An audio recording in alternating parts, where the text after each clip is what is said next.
जय साईं राम, नमस्कार। मैं ब्रिजमोहन सूरी आपका स्वागत कर रहा हूं अपने इस चैनल में। यहां पर हम प्रतिदिन का एक उपाय भी बताते हैं और आज मैं बताने वाला हूं कि यदि आप ये 2 शब्द खाना खाने से पूर्व यानी पहले बोलते हैं तो आपका पूरा परिवार सुखी हो सकता है और आपकी ज़िंदगी बदल सकती है। यदि आपने इस चैनल को अभी तक सब्सक्राइब नहीं किया है तो ज़रूर कीजिएगा। परमात्मा ने हमें बहुत अधिक शक्ति दी है। हमारे ऋषि मुनियों ने कुछ एक ऐसे मंत्र ढूंढे हैं जिन्हें यदि हम उच्चारण करते हैं तो हमारी कुंडलनी पर सीधा वाइब्रेट होते हैं और कुंडलनी जागृत होती है। और जब कुंडलनी जागृत हो जाए तो हमें संपूर्ण रूप से ज्ञान हो जाता है। जिस व्यक्ति की कुंडलनी जागृत हो जाए वो खुद भगवान हो जाता है, उसे सब ज्ञान होने लगता है। सामने वाले को देखते ही पता चल जाता है कि इस व्यक्ति के मन में क्या है, ये चाहता क्या है। भविष्य पता चल जाता है, पास्ट पता चल जाता है। आज मैं आपको बताने वाला हूँ उन्हीं मंत्रों में से एक मंत्र। जब भोजन का थाल आपके सम्मुख आता है तो उसमें कई तरह की वाइब्रेशंस जुड़ी होती हैं। निर्भर करता है कि जिसने भोजन पकाया सबसे पहले उसका मूड कैसा था। उसके बाद जब भोजन परोसा गया तो परोसने वाले ने किस ढंग से, कितने शुद्ध मन से आपके सामने परोसा। और जिस जगह पे आप बैठे हैं उस पर जो पहले बैठा था वो लड़ाई झगड़ा चुगली करके उठा है या पाठ पूजा करके उठा है। ये सब कुछ निर्भर करता है वाइब्रेशंस पर कि आपको कैसी वाइब्रेशन मिलेगी। अब मान लीजिए कि यदि भोजन पकाने वाला गुस्से में पकाता रहा तब नेगेटिव वाइब्रेशन मिलेगी। यदि परोसने वाला गुस्से में परोस के गया या उसके मन में किसी और बात को लेकर गुस्सा था, कलप रहा था, तब भी नेगेटिव वाइब्रेशन मिलेगी। जिस चेयर पर आप बैठे हैं वहाँ पहले कोई बैठा था और बहुत दुखी था, गाली गलौज कर रहा था, दूसरों की चुगली कर रहा था, अपने दुख सुना रहा था, तब भी आपको वहाँ बैठने से नेगेटिव वाइब्रेशन मिलेगी। अब हम ये पता नहीं लगा सकते हैं कि सब कुछ कैसे है। हम तो एक साधारण सा प्रयोग करेंगे जिससे कि ये सभी नेगेटिव वाइब्रेशन दूर हों और भोजन शुद्ध हो जाए और हमें वह मिले और हम उसे ग्रहण करें। जब आपके सम्मुख भोजन आता है तो यदि आप सनातन धर्म को मानते हैं तो आप ओम का उच्चारण करेंगे।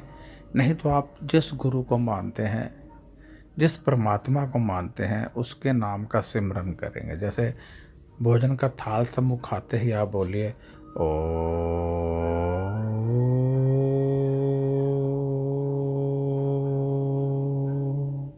ऐसे 2 बार अपने चाहे मन में ही बोल लीजिए। यदि आप सोसाइटी में बैठे हैं, नहीं जोर से बोल सकते तो ऐसे बोल लीजिए। तो इससे क्या होता है कि भोजन पर फैली हुई नेगेटिव वाइब्रेशन तत्काल रूप से हट जाती है, उसी समय हट जाती है और भोजन शुद्ध हो जाता है। फिर जब हम उसे ग्रहण करते हैं तो उसकी शक्तियाँ बढ़ जाती हैं और पॉजिटिव वाइब्रेशन हमें मिलती है, जिससे हमारा दिमाग सही तरीके से चलता है, हमारा दिल सही तरीके से कार्य करता है और हमारे संबंध जो दूसरों से होते हैं ख़राब नहीं होते हैं। हमारी बात दूसरों को समझ लगती है। एक बात याद रखिएगा कि जब हमारे अंदर नेगेटिव वाइब्रेशन अधिक बढ़ी होगी तो हम किसी से बात करेंगे उसे समझ ही नहीं आएगी। हम जो कार्य करेंगे उल्टा होता जाएगा। लोग इसे ऐसे कह देते हैं, यार जब बुरे दिन आते हैं तो सब काम आप उलट उलट होते रहते हैं, दिमाग भी काम नहीं करता है। ये लोग आम कहते हैं, परंतु इसका रीज़न ये होता है कि नेगेटिव वाइब्रेशन जब हमारी बॉडी में बहुत समा जाती है तो फिर हम जो भी कार्य करते हैं वो नेगेटिव ही होता है। हमारे सामने कोई व्यक्ति खड़ा है, हम उसे कोई अच्छी बात भी कहेंगे उसे बुरी लगेगी, क्योंकि हमारी नेगेटिव वाइब्रेशन उसे एकदम झंझोक देगी, उसे हमारी कही बात अच्छी ही नहीं लगेगी। परंतु जब हम पॉजिटिव वाइब्रेशन से बड़े होंगे, कोई बुरी बात भी कहेंगे उसे अच्छी लगेगी, क्योंकि हमारी पॉजिटिव वाइब्रेशन उसे खुश कर देगी।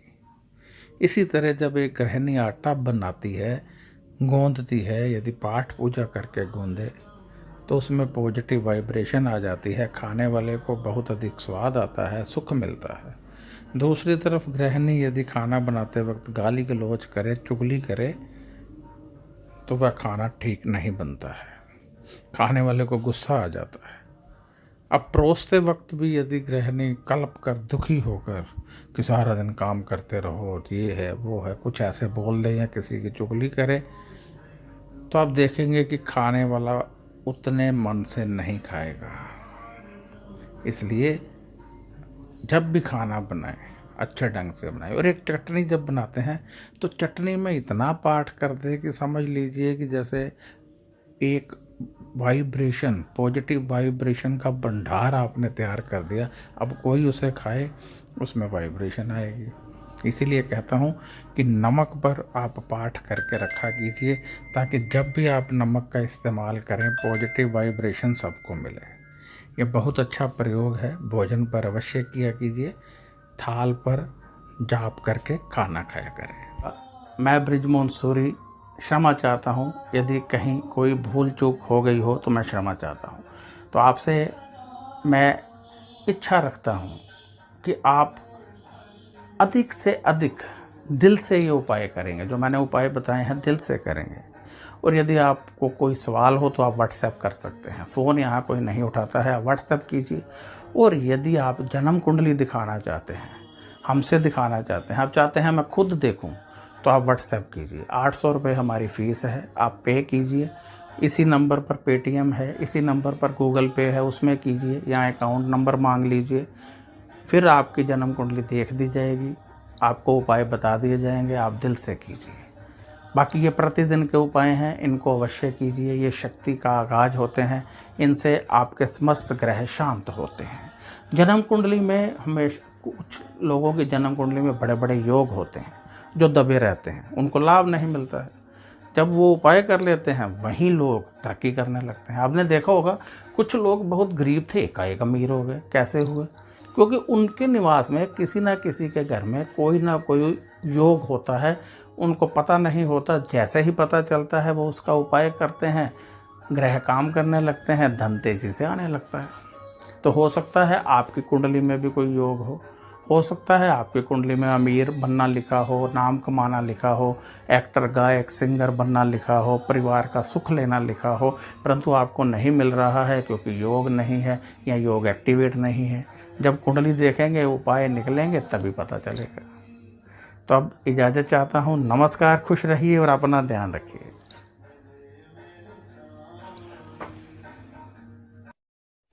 ओम